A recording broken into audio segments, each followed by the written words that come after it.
Alright, ladies and gentlemen, welcome back to another exciting edition of Kavzar's Settlement Showcase. Today we'll be showing you the quite lovely mansion, also known as Taffington Boathouse, yes. From the long line of Taffingtons up until the recent Cornelius Taffington the 17th, who used to formerly reside here until his unfortunate demise at the hands of some very angry super mutants. Alright, anyways, so yeah, this is Taffington Boathouse, and I wanted to kind of start off with that nice little lovely sunset skyscape. Oh, it's pretty. But anyways, what time is it? It is 6:30 in-game, and so what I'm going to do, instead of, kind of showing you this little river that ends in the culvert there over on the end, I'm going to show you Taffington Boathouse. Now please do ignore the meat giblets that are on your screen. That is a result of the glitch that has ruined my playthrough as a result from a mod. And anyways, we're going to be on the north side of the settlement here. And there you go.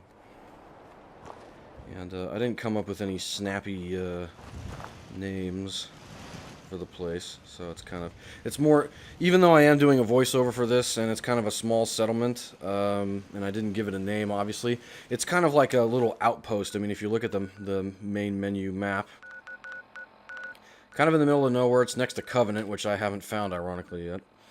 And yeah, it's not particularly used in any of my playthroughs. I've only got 2 playthroughs so far, and it's probably the most neglected out of all of my settlements. With the exception maybe of Jamaica Plains, at least in my first playthrough.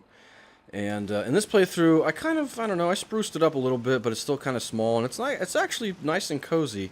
And I'll probably do a redux of this video later on, and have a little snazzy name on the gate. This is actually the only entrance into the settlement, unlike some of my other settlements that have multiple of these vault door entrances. So we'll just go ahead and, yes, venture on into Taffington Estates. Yes, ooh, that'll be the name. It'll be Taffington Estates, where the Laffy Taffy is made. It'll read like that, yes. And so you come on in, and it is sunset pretty soon. It'll probably be nightfall at around 8 o'clock. I forget what time the sun fully goes down in this game. And I do have the Darker Nights mod on, which is pretty nice. It's more realistic. Anyways, so what I do, or what I did, is I kind of touched it up a little bit, and I put lights everywhere, these little lights, so at night it's kind of nice and lit up and kind of cozy, small little outpost town. And so here you have the main building, which I was actually not going to have originally. I was going to have it as another one of these little houses, but there was enough room in front of the main house to where I could build this little watchtower, and I was like, oh, it's pretty cool instead of having a tiny house. So there you go, it's a little main street down here. And as usual, I numbered all the houses. There's number 2, there's number 3, there's number 4. And unlike the previous video that I recorded, which was, what was that? Oh, it was the slog. That was the one I recorded prior to this. These all have beds in them. There you go. A bunch of little beds, so you can have a little family in each one of these little houses. They got the little fires to keep them warm and illuminated. You got water pumps in front of all the houses. You wake up in the morning, got to have your nice cup of piss-flavored water, from, the lake out back. And, yeah, here's another little water thing. I added this because there was like a weird water stain on the ground. I don't know what that was from. By the way, if you noticed, there's a bunch of floating wires.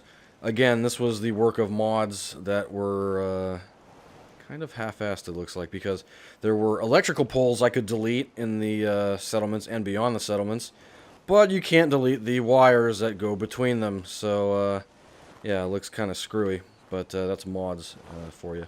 Anyways, so you go to the south side of the building here, or the settlement. There's a main road, and that road right there goes all the way to Diamond City. So the reason why this settlement is of particular import to both the Brotherhood of Steel, Diamond City, what is it, the Minutemen, etc., is that it would probably be, one of the most highly traveled roads leading out of the north, which again, I kind of have that whole thing that, that's where the super mutants come from, is the north. They are the Norsemen. They come from the north and they look for the green things. Yes. But anyways, so, yeah, and this is going to be a primary little outpost to keep an eye on things coming out of the north, and it's got some pretty good defenses, and you'll notice that it's getting darker, and my lights are illuminating things. You got the main defenses up here on the wall of the vault door. So I got a minigun turret, rocket launcher turret, another minigun, and a Fat Man launcher. So pretty well defended to the north, as well as those miniguns that also point towards the north. So it kind of defends the northern wall. It also has a line of sight on that culvert and that building over there to the north, which there's a lot of giant mutant bugs that come from over there, so it's kind of good to have defenses pointing that way. Across the river is a dilapidated town that looks like it was under construction when 2077 hit, and it has since been taken over by super mutants. So good to have defenses on that side. We'll get to that in a minute. And yeah, so this is house number 1. You'll notice, yeah, that was house number 1, and then 2, 3, 4 over there. House number 0 is, of course, the main building, which is where I sleep. Not there, of course, not in the sleeping bag, but anyways, so yeah, here's the power source for the entire settlement. It's in kind of like this little room area. There's a specific name for it, but I'm not an architect, so I don't commit that to memory. But anyways, here's the kitchen. Of course, I keep this door locked at all times because it faces the river. And of course, kind of dilapidated. Got a little cooking station here. And go upstairs. This week on Ballers. Yeah, so anyways, yeah. Little bed there. It's a guest bed. You got some couches, a bookshelf. Here's a power armor station. You need to make adjustments to your power armor. And, of course, here's my bed. So this is mine. That's a mod. There's a mod out there that is, I forget the name of it, but it's my beds, basically, and no one else can sleep in it except for me. So, there you go. Anyways, let's go ahead and turn my flashlight off so you can kind of get the little nighttime ambiance of the place. Yeah. And here we go. The Watchtower. It was, the name was inspired, of course, by the song written by Bob Dylan and performed by Jimi Hendrix. So for those of you who are familiar with that particular song, you'll know what I'm talking about. If not, go look it up. I highly recommend it. Oh, looks like one of the lights is out. Interesting. Huh. So that can easily be remedied, shall we? What we'll do... Wait, where is... Boop, boop, boop, boop, boop. So then what we'll do is just... It's funny, I'm not sure how that's getting power, but... Let's see. Just go ahead and do this here. And just connect it to that. There you go. And you're all set. So there you go. The Watchtower. And in front of the main house, you got, of course, your little mute fruits, a tiny little garden. Not really a farm, it's more of a garden. And, let's see. So, I will show you the Watchtower. Let's go inside, shall we? So, not really much illumination inside. There's a bottom floor, which can be accessed from both sides. You can go to the main street, you know, from the entrance. You can come in this way. But really the front of the building is facing the main house. And you go upstairs, the second floor. Extra living quarters for people, you know, people that are stationed up here, you know, from Minutemen to just regular farmers or whomever. Typically the Watchtower would be populated by people who are armed, so more than likely it would be Minutemen traveling through the area. And here's the third floor, same thing, more beds, etc. Plenty of accommodation for people looking to keep the wasteland safe. So here you go, the western side, which you can't really tell. It's, again, I have the Darker Nights mod plus the nice little sky mod. There you go. Make it more realistic looking. Facing out west, which, to be honest, there's really no threat out west other than the incredibly paranoid Covenant people who tend to be fairly cloistered inside of that settlement. They don't tend to leave very often. The only big threat, really, in the western direction is from Wildwood Cemetery. There is a metric crap ton of feral ghouls that live there. And to the south, you kind of got a lot of raiders in this general area. So, not really too big of a threat, but that is a major threat because of the feral ghouls. West Everett's Estates, again, I said there's a bunch of super mutants that have taken up residence there. And Malden Center, there's all kinds of raiders, ghouls. You know, it's a mixed bag of fun in that general direction. And Old Gullet Sinkhole, I think there's 1 or 2 Deathclaws in that general area. So kind of surrounded by a lot of hostile elements, which to be honest is pretty much every settlement. But this one is fairly well equipped to deal with any sort of threat. Now, the western approach is guarded by these two Gauss turrets that should be able to take out pretty much anything at long range, so that nullifies any threat from the cemetery. And here, watching the northern approach, I got multiple laser scanners, so anything will be detected easily miles away. And yes, I know I have to go to sleep because it's affecting my AP. But yeah, so pretty well protected northern approach. And here is whomever is on duty. They'll have a sleeping bag to take a little bit of a nap. And they can stick their guns, ammo, supplies, what have you in here. And basically keep a lookout 360 degrees all across this little settlement. You have the southern approach that goes to Diamond City. You can even see the lights from Diamond City from here, which is pretty impressive. And of course you have that little bastion right there. And now what I will do is I will go to sleep and show you guys with better lighting just what else this little settlement of mine has. Okay, so probably stumble around in the dark. Yep, I got it all nice and lit up so you can kind of walk around at night. Although inside is a bit of a different story. Got the little illumination from the cooking thing there. There we go. So what I'll do is wake up at 7:30 in the morning.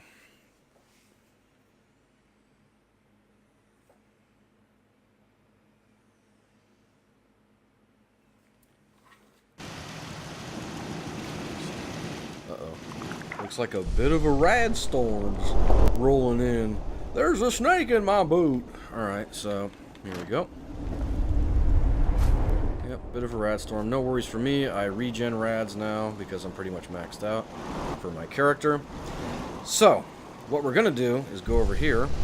The eastern approach from that little dilapidated area to the east where the super mutants have taken residence. And guarding that approach across the river is two Gauss turrets and, of course, a couple of laser scanners. And anything from the southeast approach, I have these harpoon guns. Now, I will show you why I have these harpoon guns, because it's not just for above water invasion scenarios, but also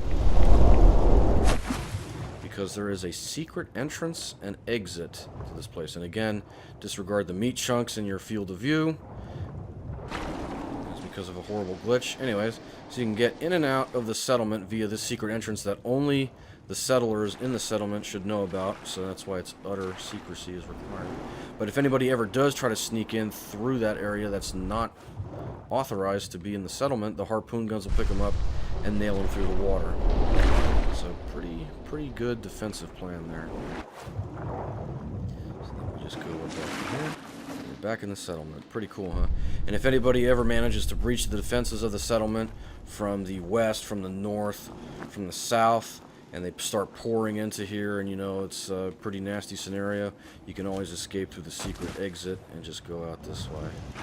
And good luck to you after that, because like I said, this particular settlement is surrounded by quite a few sides of some very hostile elements. So there you go. Pretty cool little secret entrance, and that's not the only one. So you go to the back here. You go, you know, the little eastern defenses, and you got some more over here, some more harpoon guns for anybody trying to sneak around underwater. You got it guarding that culvert that leads from there.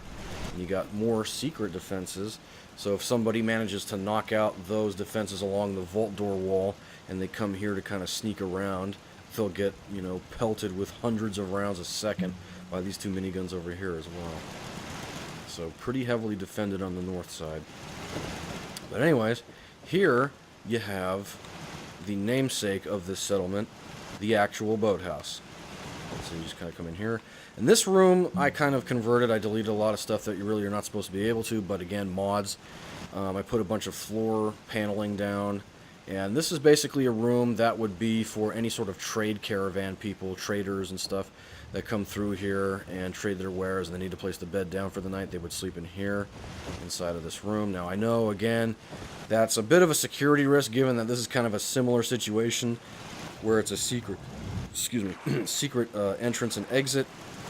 But again, it's so heavily defended from both the east side with these harpoon guns and the north side from the miniguns that it doesn't really matter if secret, if word got out that this was a secret entrance and exit.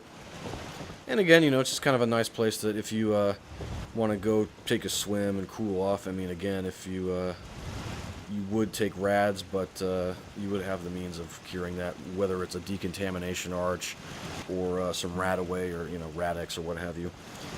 You could take a swim, cool off, and come back in, and you can use it also to bathe instead of just recreation. So there you go. And knowing the caravan traders, I'm sure they would very much enjoy that prospect, given that they trudge around the Commonwealth and get absolutely filthy doing so, barely surviving and eking out a living that way. And they have a bunch of storage cabinets for, clothes, guns, ammo, etc. Because, you might see them again periodically, the same traders coming and going through here. They can store some of their goods here. And so, through here, of course, you have the workbench for the settlement. And up here is a very important addition that I've made. Ordinarily, in my first playthrough, I had this entire awning, this roof part, just completely turreted out with a bunch of machine gun turrets and stuff in my first playthrough. Because I didn't have access to mods at that time, and the wall is significantly closer, the outer wall is closer to the house, the main house, than it is, further towards the border of the actual settlement, so that's why I have defenses on the main house.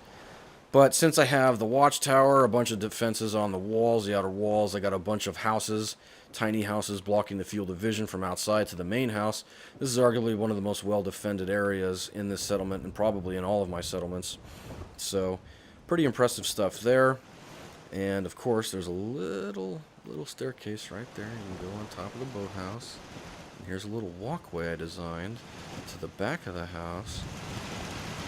And that is 5 minigun turrets that ensure nothing big, green, and mean ever decides to come in this general direction. Complete with a laser scanner turret that guards that particular boat drop-off area right there, because that would probably be one of the best means of fording this river, going across the river and attempting to attack this settlement from the super mutants' general direction. And so that's pretty much it for Taffington Boathouse. And Lord Cornelius Reginald Taffington the 17th thanks you for watching this video of his ancestral family home. I hope you enjoyed the video, yes, rather. And I'm going to go enjoy a spot of tea and take a look-see outside of the very viewing point of the top of this tower, yes, and enjoy the magnificent views the tower affords me that my ancestors built, yes, rather indeed. And you can see it's a rather clear and nice day in the Commonwealth, and you can see all the skyscrapers of downtown Boston, and of course there's the airport with the Brotherhood of Steel and the Pridwin and all sorts of goodies, yes, rather. So, I bid you adieu until next time.